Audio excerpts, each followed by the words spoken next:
Ladies and gentlemen, xin mời quý vị ổn định chỗ ngồi. Thứ nhất là xin lỗi quý vị vì sự cố kỹ thuật cho nên vấn đề trình bày hơi trễ tí. Thứ hai, mình có thêm một vài người khách nữa là người khách kế tiếp là ông Tony Ligotti. Please stand up. Tony Ligotti là ông ta là president của cái Monterey Bay International Trade Association, tức là hiệp hội thương mại quốc tế vùng vịnh. Ông ta cũng là partner với cái nhóm của lần này, thì cũng muốn giới thiệu ông để trong cái phần kế tiếp để mà quý vị giao lưu dễ dàng. Ok, cái chương trình kế tiếp sẽ nói bằng tiếng Anh. Thì người mà đầu tiên kế tiếp là ông Mark Fox. Mark Fox ấy, là cái ông là giám đốc điều hành và ông ta là người sáng lập ra cái mạng lưới gọi là eZ-Xpo để mà cung cấp một cái dữ liệu, một cái mạng ảo để quảng bá cái product, những cái dịch vụ hoặc là những cái sản phẩm của quý vị trên toàn thế giới.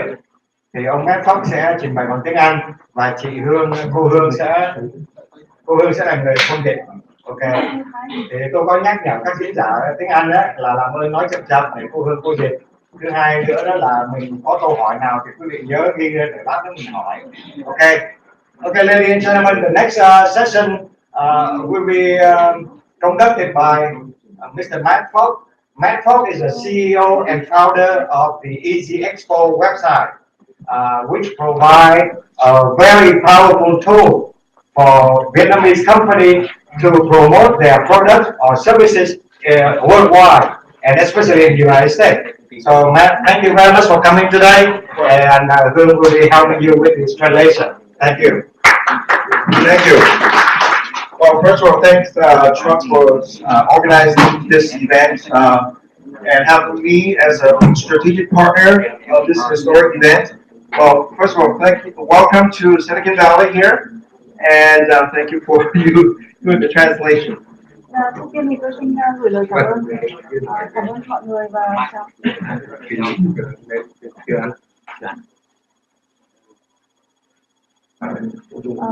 cảm ơn mọi người đã welcome.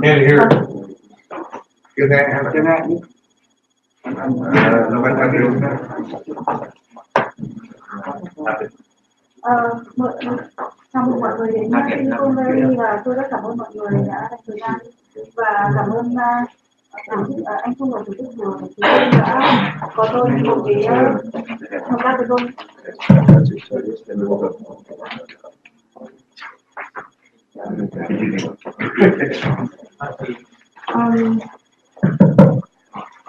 Okay, go ahead.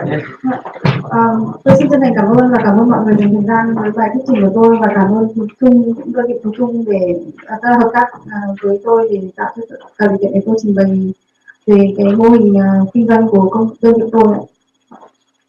Right, today I'd like to share an exciting global opportunities that is happening not only in the United States, there, Silicon Valley, but everywhere in the global.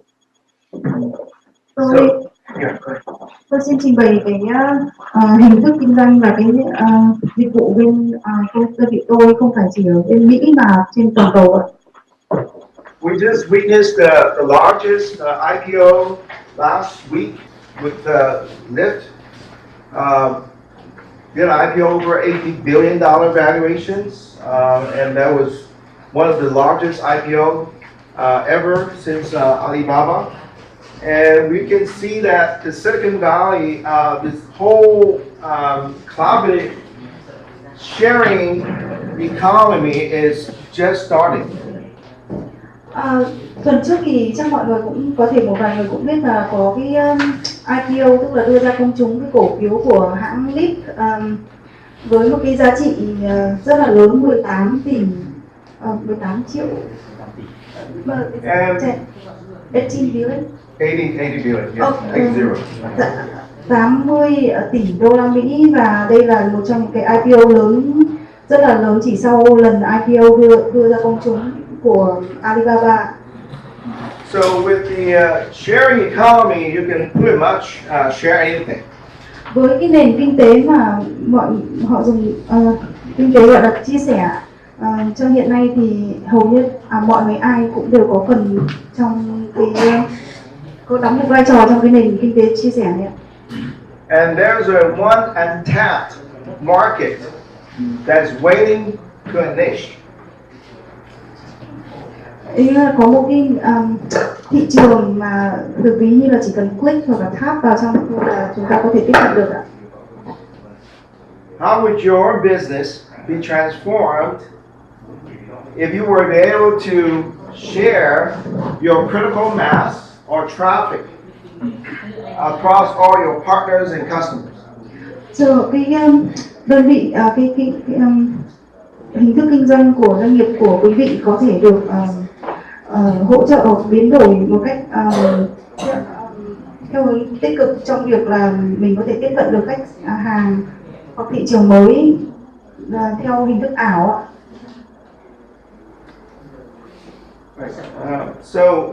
So who is eZ-Xpo?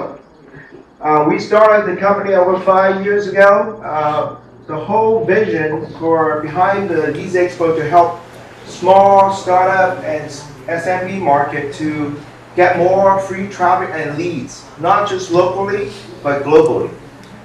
Vậy thì cái eZ-Xpo là gì? Thì đây là chúng tôi thành lập cái công ty này cách đây khoảng 5 năm và mục đích chính là muốn giúp cho những cái công ty mới thành lập hay những cái doanh nghiệp vừa và nhỏ để có thể tiếp cận thị trường hay là thu hút thêm khách hàng mới ạ. Alright, just a little bit back on myself. I spent many years in the tech Silicon Valley here. Used to work for IBM, AT&T, and Oracle, and many startups in the Bay Area. I actually worked as a senior product manager, actually creating enterprise application with a cumulative sales over $100 million for Fortune 5000. I also was instrumental to help merger acquisition with over $300 million. Về một chút về cái khi lên công tác của tôi thì là tôi đã tôi làm trong lĩnh vực công nghệ cho khoảng hơn 20 năm ở cái vùng Silicon Valley area và tôi hoạt động tôi làm quản lý sản phẩm cho rất là nhiều những cái hãng công nghệ lớn như IBM hay là công nghệ lớn và tôi cũng hoạt động trong cả có kinh nghiệm tư vấn trong lĩnh vực là sát nhập mua lại và sát nhập doanh nghiệp ở vùng Silicon. Yeah, so I'm also an online adjunct professor teaching online for IT and MBA Global Business. Tôi cũng là một giáo sư thỉnh giảng cho chương trình quản lý MBA hoặc là về kinh doanh toàn cầu tức là cho chương trình học trên mạng. Here's just a short list of our portfolio of companies that we've been helping out. One of the things that we see in the last 5 years is that every organization, whether you're a small business, non-profit, for-profit, government agencies, always have a need for finding the next customer. Đây là tập hợp những cái doanh nghiệp mà chúng tôi đã giúp đỡ hoặc là cộng tác trong vòng 5 năm qua, và dù đó là doanh nghiệp lớn hay là doanh nghiệp nhỏ thì tất cả các doanh nghiệp thì đều muốn tìm được cái niche, tức là đúng cái đối tượng khách hàng mà mình có nhu cầu về sản phẩm mình, hoặc là đối tượng khách hàng là sẽ là đối tượng khách hàng phù hợp với nhu cầu và cũng là đối tượng khách hàng mà để có thể duy trì mối kinh doanh lâu dài. Our sweet spot is helping organizations like associations or companies, multinational companies that have the needs to connect with multiple organizations. For instance, GBA is one of them, Global Blockchain Associations. They have over 100 local chapters worldwide. We are actually helping them to launch their virtual Expo network so that other local chapters can actually access not just one day but every day. So cái sweet spot này là một cái giao diện trong cái platform của chúng tôi thì không chỉ giúp cho các công ty mà cũng giúp cả các hiệp hội với rất nhiều các công ty khác nhau. Và ví dụ như chúng tôi hiện giúp cái hiệp hội về blockchain toàn cầu để đưa ra những cái network ảo cho năm 2019 để họ có thể tổ chức các hội ảo với các hiệp hội hiệp hội nhỏ trên toàn thế giới. Here's a list of strategic partners that we work with. We are part of the AWS Technology Partner Program. It means that we are helping their customers, over 100,000 customers in the network, to provide the technology to deploy not only for the consultation but also technology. We also work with other companies like Salesforce. We partner with Salesforce for the CRM, and also Google AI. We actually launch our AI chatbots using Google, and many others companies that you can see on the list, like Zoom, that we actually fully integrated with Zoom, that you can actually launch video conferencing, and also working with Cisco WebEx as well. Đây là những cái đối tác chiến lược mà chúng tôi hợp tác, như là các bạn có thể nhìn thấy, như là chúng tôi hợp tác với Amazon trong cái dịch vụ AWS là về điện toán rồi hay là chúng tôi hợp tác với Salesforce trong cái mảng là customer, tức là quản lý cái mối quan hệ khách hàng, hay là hợp tác với lại Google, trí tuệ nhân tạo của Google để triển khai những cái mô hình về trí tuệ nhân tạo hoặc là blockchain trên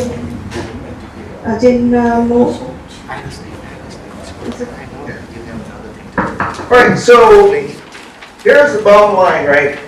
As you look at all the markets, you know, there's been many studies in the past 5 years on startups, SMB, and enterprise customers. And the number one key business challenge is how to find the next customer, right? Anyone do not have that challenge? I guess everyone having the same challenge, right? So, điều quan trọng nhất là gì? Hầu hết tất cả doanh nghiệp đều gặp phải cái thách thức là phải tìm đúng cái đối tượng khách hàng mà mình cần. Well, if you look at the customer acquisition cost, this is just the latest survey. It has been rising. The CAC stands for Customer Acquisition Cost. It has jumped over 50% in the last 5 years, and there's no sign of slowing down. So, tính về cái chi phí mà để tiếp cận cũng như là tiếp cận và thu hút khách hàng thì như các bạn có thể thấy trên biểu đồ là cái chi phí này tiếp tục tăng một cách đáng kể và không có cái dấu hiệu là sẽ. So it really tells you that the traditional model or the approach, the online advertising, Google AdWords, Facebook ads, and the SEO, search engine optimization are not sustainable. Điều này cho một cái phần gia tăng chi phí mà để tiếp cận hoặc là thu hút khách hàng này cho thấy một điều rằng là những cái mô hình quảng cáo truyền thống không còn bền vững. Ví dụ những cái như là quảng cáo qua Facebook, hay quảng cáo qua những cái search AdWords của Google, hay quảng cáo qua một số hình thức khác thì không mang lại hiệu quả so với chi phí bỏ ra. Here's a more drill down on the vertical industry sector in terms of average customer acquisition cost, and you can see that technology has the highest. Almost $400 per new customer. Đây là cái con số nó ở mức chi tiết hơn và tức là breakdown được chia ra theo cái nhóm ngành.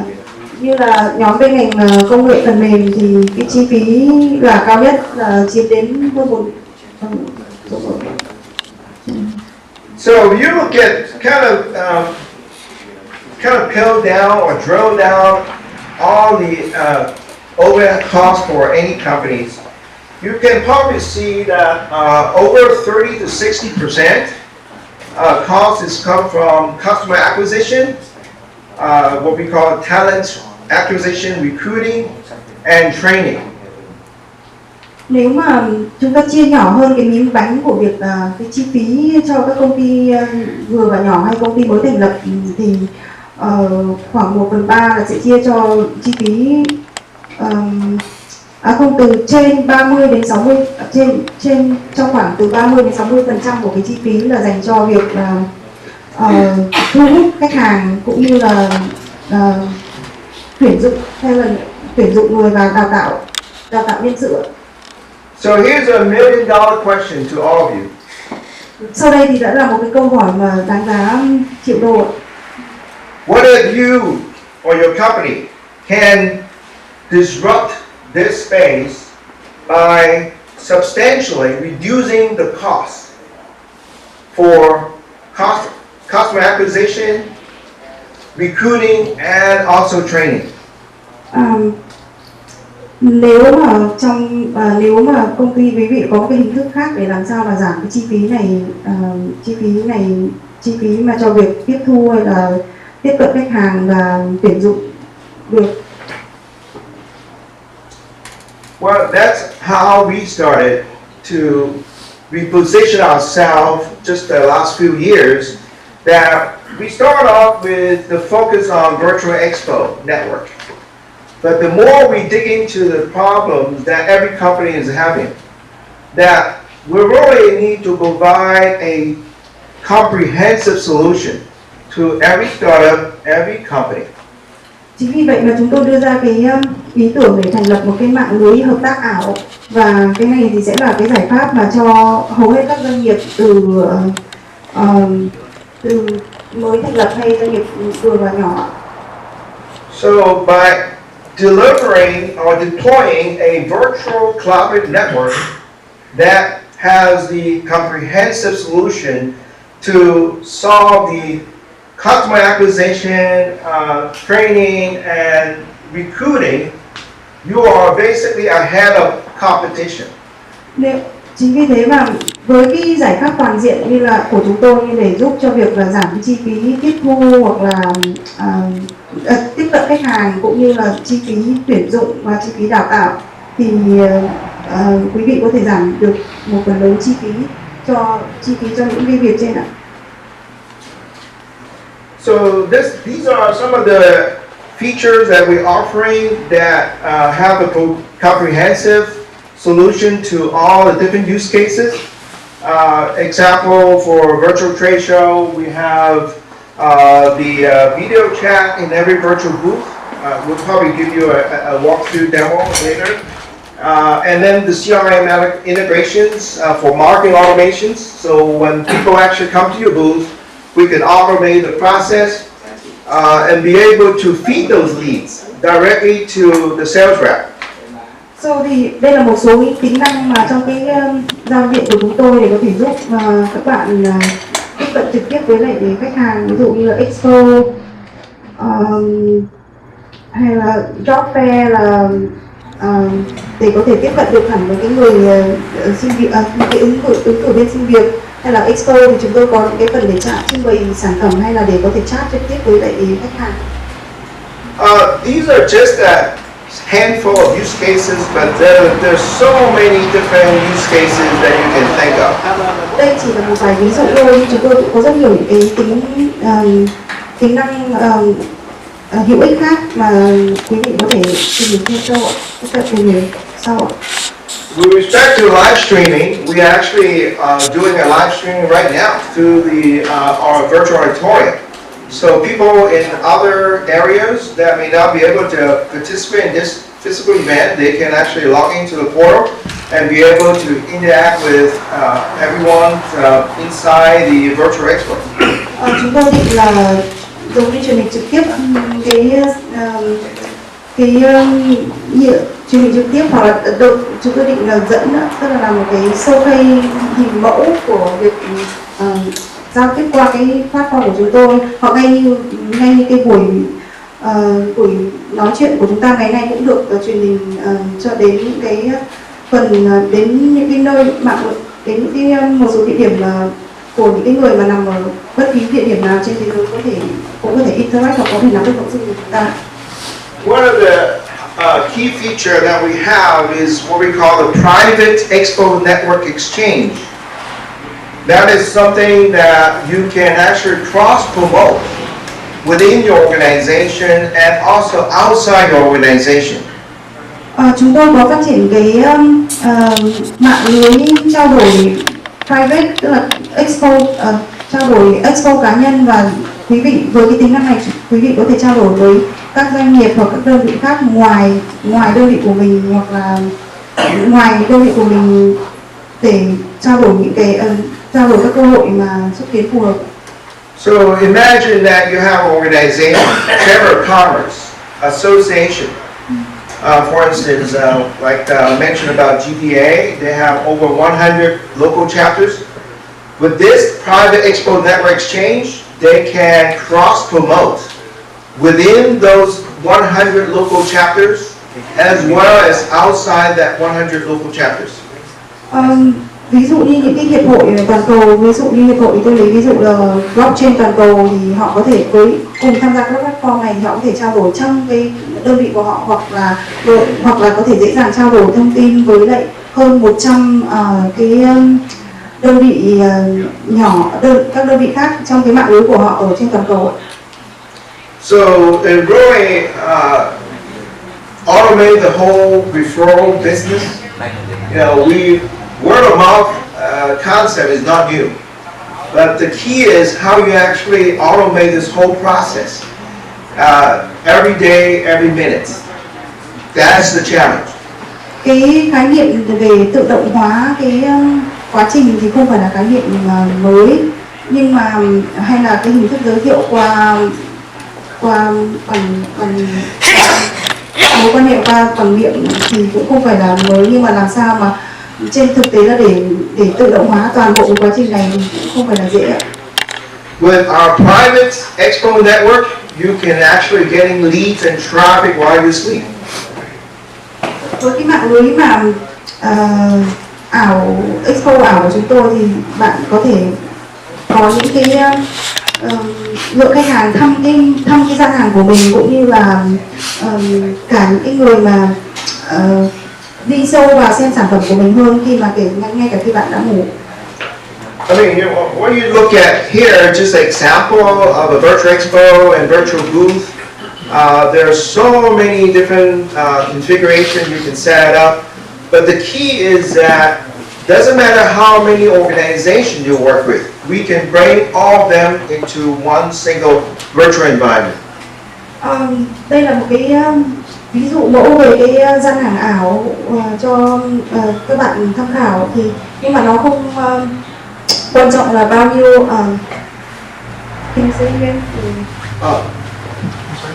It doesn't matter. Yeah, it doesn't matter where they at. You can bring them all together in one single virtual environment. Where they at? Where they are located. Okay. Không quan trọng việc là cái người thăm cái gian hàng ảo này là ở đâu, nhưng mà chúng tôi cái platform của chúng tôi đều có thể đưa họ vào trong cái gian hàng và gần như một cái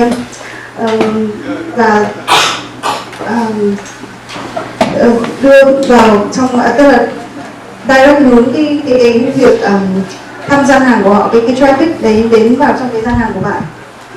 So here's a virtual booth. You can actually have a virtual avatar, a live person or avatar. We also added the AI chat bot that you can actually engage every customer coming into your booth 24/7 and actually capture the leads and even help you to close sales right there.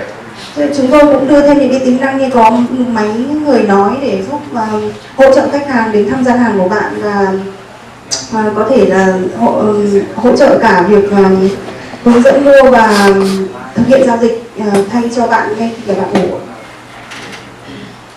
Now, this is another use case for virtual training. The key challenge is that you got many subject matter expertise like your AI, machine learning, blockchain. There's so much to learn, right? And obviously everybody's busy. right? Nobody has the time to actually fly all over places. But this is the perfect opportunity to bring all the subject matter expertise in one single area. That each person have a private room. They can upload obviously all the information and content and all their courses, but you can actually get a, virtually sitting in the virtual classroom, so to speak. Thì có rất là nhiều những cái mảng kiến thức chuyên môn liên quan đến cái gian hàng ảo này, ví dụ như là machine learning, học máy, thống kê hay là trí tuệ nhân tạo, và tất nhiên là không phải ai có thời gian mà có thể bay hoặc là đi đến tham dự một cái hội thảo theo physical, theo tham dự hội thảo thực, mà chúng tôi cái phần platform của chúng tôi là đưa hết tất cả những cái phần hỗ trợ liên quan, hỗ trợ liên quan trong điện động, như cái phần mảng hỗ trợ kỹ thuật mà ở nhiều mảng khác nhau để có thể khách hay là các bạn đều có thể có trợ giúp. And obviously you can actually have all online courses as part of the solutions inside the virtual booth as well.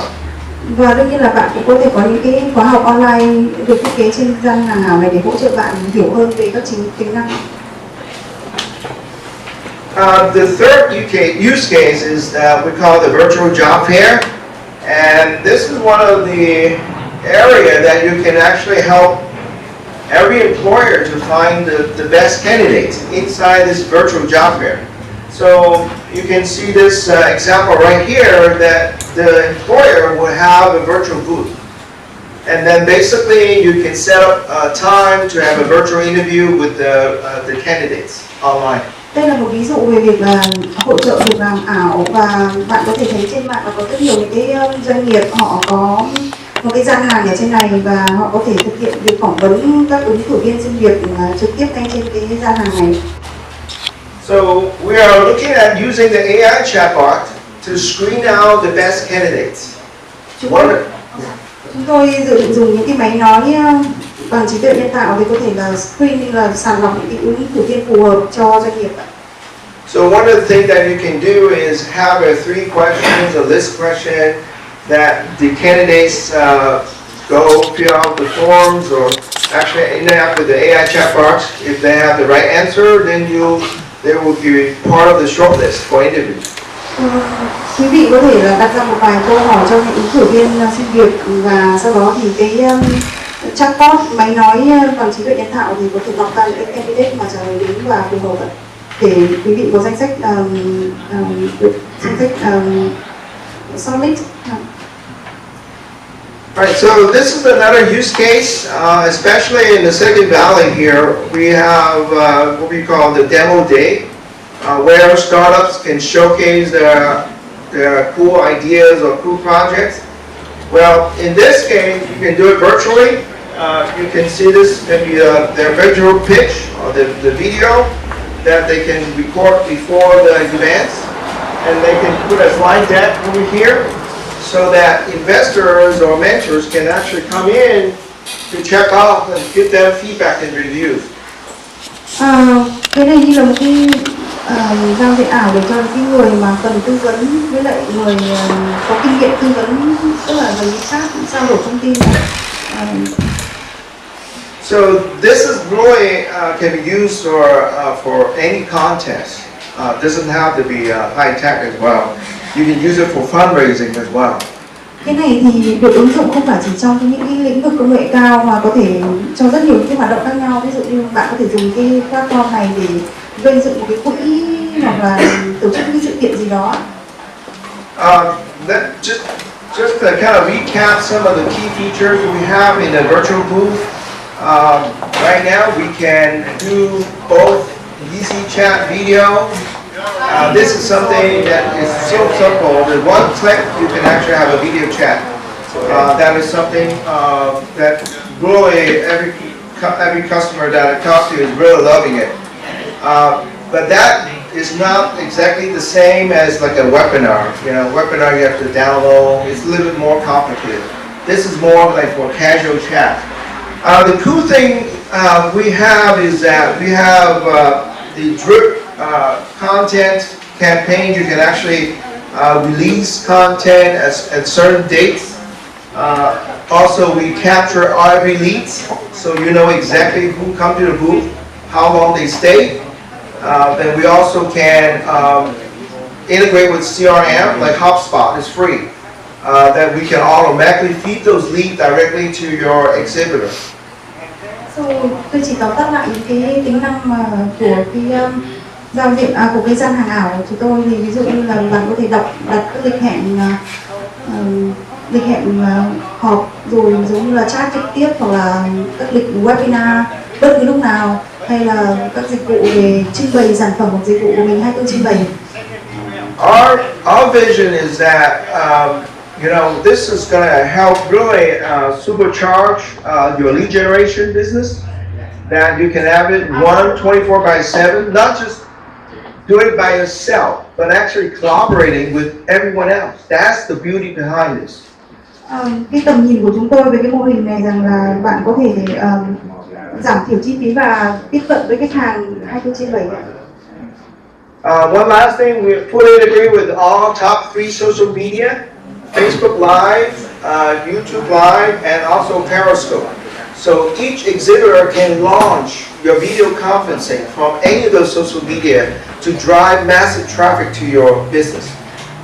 Một cái phần hợp tác lớn của chúng tôi là chúng tôi hợp tác với những cái đơn vị về công ty về mạng xã hội lớn như Facebook, hay là YouTube, hay là Presto, để làm sao mà khi mà nếu các bạn có launch cái video qua Facebook của bạn thì các bạn cũng có thể có đưa ra được trong cái gian hàng của chúng tôi, và như vậy thì các bạn có thể thu hút được một lượng lớn những người view, người xem cái phần trình bày của các bạn. So for the virtual auditorium, we basically right now is video streaming. You can actually have a live chat. Here's the networking lounge. Chúng tôi cũng có những cái gian thu âm ảo, rồi cũng như là cái khu mà để mọi người networking, mọi người gặp gỡ và nói chuyện. These are just a summary of all the key benefits that you can gain from using the platform. Obviously, the bottom line is to reduce that 50 to 60% overhead cost that every company has. So I think there's no brainer for any company to adopt this platform, not just for one day but every day. Đây là cái phần tóm tắt 7 cái lợi ích chính của cái mạng lưới hợp tác ảo của chúng tôi, và mục đích chính thì cuối cùng là để giảm thiểu cái chi phí về quảng cáo hoặc marketing trong việc tiếp cận và thu hút khách hàng, và thứ hai nữa là cái thời gian mà các bạn có thể quảng cáo cái dịch vụ của sản phẩm của mình là 24/7. Just kind of wrap it up here. So this is why you should join this what we call the digital collaboration revolution. Đây chính là lý do mà vì sao chúng tôi muốn kiến nghị khuyên bạn là nên tham gia cái nền kinh tế chia sẻ mà. There's never been a history that we actually have multiple paradigm shifts happening at one time. The sharing economy, that is about $700 billion. And then also the digital transformations as well. And just for this traffic thing, that's worth over $200 billion. Thì chưa bao giờ trong lịch sử là những cái hợp tác mà trên cái mô hình ảo này trong cái nền. So here's another big trend that's happening. You probably might have heard from companies like Salesforce, Oracle, all pushing for digital transformation, and because that is the future. That's how you can disrupt all these bottlenecks. Chính vì thế mà bạn có thể thấy rằng rất nhiều những cái tập đoàn lớn của Mỹ như Salesforce hoặc là Oracle thì đang cố gắng nỗ lực cho việc biến đổi số, và được cái này được đánh giá là đánh giá tầm quy mô thị trường là 100 tỷ đô. So this is the last one. This is really a big bonus because by having a critical mass and network effect, you have the capability of launching your ICO, which has been company has acquired over $6 or $7 billion for 5 years. One of the unique core foundation is having a network effect and be able to collaborate with many other partners. Cái tác động của mạng lưới sẽ giúp cho mạng lưới sorry, I don't understand the initial point of It's like IPO. It's similar to IPO, but basically using cryptocurrency Bitcoin. Thế đây sẽ là một cái phần mà kết hợp cùng với đồng tiền tệ ảo sau này trong việc nếu mà các bạn có đưa ra sàn như là bình thường đưa ra các sàn giao dịch thì bây giờ chúng ta có thể đưa doanh nghiệp mình được định giá qua các sàn giao dịch ảo cùng với cái tiền tệ ảo như Bitcoin. So we are currently working with several clients on that because one of the key criteria is that you have to have your own critical mass and network effect. We also integrate with blockchain as part of the solution. So thì chúng tôi đang làm việc với một số khách hàng của chúng tôi để làm sao tích hợp được các giải pháp này và cũng như hợp tác với các công nghệ về blockchain để thực hiện được cái định hướng này ạ. So here's the final question, right? Imagine tomorrow that you can help companies to disrupt, reduce their cost for customer acquisition, talent acquisition, and training substantially by 30 to 40%. You have a huge market potential. That's why I call the digital collaboration a revolution. Thank you very much for your time. Đây là cái phần nhấn mạnh cuối của bài thuyết trình tôi rằng là bạn sẽ tiết kiệm được chi phí hết cho quá trình tiếp cận khách hàng, quảng cáo cũng như là tuyển người và đào tạo, và bạn có thể giảm đến từ 30 đến 60% cái chi phí đấy.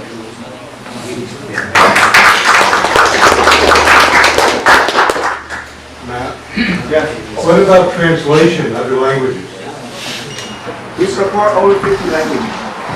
Trên mạng nó có thể dịch tự động luôn từ tiếng Anh đến tiếng Việt. Okay, so thank you very much, Matt. And question we can talk about that later. Okay, sure. So the next step will be we have a panel, a number of people who can